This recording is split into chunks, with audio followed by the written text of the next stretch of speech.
A very good morning, ladies and gentlemen. Welcome to the Straits Times and SkillsFuture Singapore Future of Work Forum. My name is Haryanto and I'm from the Straits Times. Now, this event is organized by SkillsFuture Singapore and the Straits Times as media partner. I oversee a program called the Future of Work program, which is Deloitte's biggest investment into looking at what the future will look like. Depending on which, it almost doesn't matter which study you look at. Almost all the studies that have been done by the Oxford University, by MIT, by us, by McKinsey, by several others, anywhere between 47% and 53% of the work that we do today can be automated in the next 2-3 years with technology that exists right now. Not technology that somebody is going to invent in the future, but technology that exists right now. So that is the bad news. So what is the good news? The good news is that if you look at occupations, and we went through occupation by occupation in the US database and the UK database, we're looking at the Singapore database right now, and what we find is the total number of occupations that will be completely automated, 100%, is almost zero.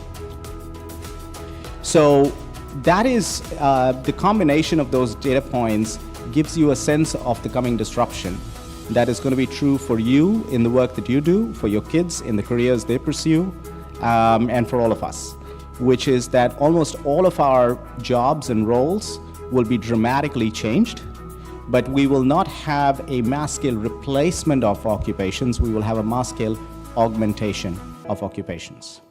And that's why the overall theme that we use to talk about the future of work is the augmented workforce. There is a platform out there where millions of individuals can have their voices heard.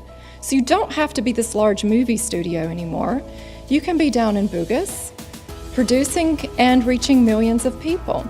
And that's precisely what Gillian Tan and our Click network right here in Singapore has accomplished.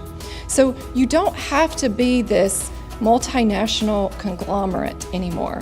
There's technology out there for people to be heard as individuals, small groups, and small companies. The internet, and specifically mobile, is absolutely changing how small to medium-sized businesses are working. So a small to medium-sized business doesn't have to think about its reach any longer being confined to a neighborhood or to a city. It doesn't have to think about the audience or their consumers or potential consumers or customers being in a particular physical vicinity. That is because technology has really knocked down boundaries. It has lowered cost. It allows SMEs to reach any number of people that could possibly be interested in their goods or services. So it has opened up big scale and scope opportunities. That I think we all know, but I'd like us to think about the flip side of that, and that is how technology is also driving ultimate localism. I'm sure by now all of us here believe that disruption is hitting us in our individual life, in our businesses, but the challenge is we are living in a world whereby there's a lot of other priorities, especially for businesses. The first one is that the importance of investing in innovation and R&D. The key message and the key point that I want to stress and share with you guys today is the fact about incremental innovation. Samsung we did not have a luxury of a huge innovation, but this company get to where it is today by working very hard, by making all these small little incremental innovation on a daily basis. We don't have a big discovery like what Microsoft, Bill Gates did, or even Google did, coming out with a great product and services that captures the whole world. But it is a lot of small incremental innovation. So I think innovation is not just for a large company, but for small companies as well. I think the previous panel speakers talk about, how the world of work is changing. I think there are a few broad trends. I think quite clearly a lot of the changes are being driven by technology. But I think there are some things that are quite different from past industrial revolutions. I think the first observation is really that this time round, the change is much more broad-based. It affects not just particular sector, right? When you think about, say, the first industrial revolution, you think about it just affecting the textile industry. But really, this time round, it's very broad-based. It cuts across both economic as well as non-economic sectors. I think the second observation would be that the changes are also very multi-layered. They're driven by different digital technologies, which again, past panel speakers talk about, AI, robotics, but it's also driven by innovations in business models. And I think the combination of these two means that the changes are extremely complex and the future of work then becomes much more uncertain. Again, I think this is, when you think about the past industrial revolutions, this is a big change. I think that in Singapore, I think companies in Singapore face one added challenge, and that's the challenge of now being at the frontier of an advanced economy. We now do not have models to copy from or replicate, and we really need to find the breakthroughs on our own.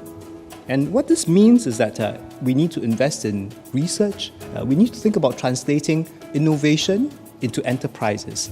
And the nature of such endeavor means that there are risks, there are uncertainties. Even if companies are prepared to pay a premium and poach talent, they can't find it because globally there's a big shortage of such talent. So it means that if they were relying solely on a buy strategy on talent and skills, they will not be able to compete effectively. That means they need to shift. And at the same time, because of the continuous changes that are required at workplaces, companies will require some capacity to reskill and upskill their existing workforce on an ongoing basis, not just a one-off basis, because the changes are happening all the time. And so they need to be able to send workers for external training, figure out what the training roadmaps look like, but also build some in-house capability to enable staff to learn on the job. And so high-touch jobs, quite intuitive. I think Indro talked about it. Relational skills, empathy. These are skills that robots will not be able to replicate. So if you think about a five-star hotel, I don't think it's conceivable that a five-star hotel will be completely operated without human beings. Likewise for high-tech, which is individuals working with technology, figuring out how to tap on technology to make their work more effective. And likewise for high trust, when you think about, say, professional services, critical functions like medical doctors, it's quite unlikely that we will be so comfortable with technology, we say, well, please treat me on the basis of a medical diagnosis driven entirely by AI. You probably will still require a medical doctor to sign off, to look through the diagnosis, agree with it, and sign off of it before operating on you. So I think jobs in these three areas, or one of these three areas, will be quite safe, and those are, I think, areas particularly when we think about teenagers, how to give them advice. Usually I would share with them this, that actually one of these three T's will probably be the way to go.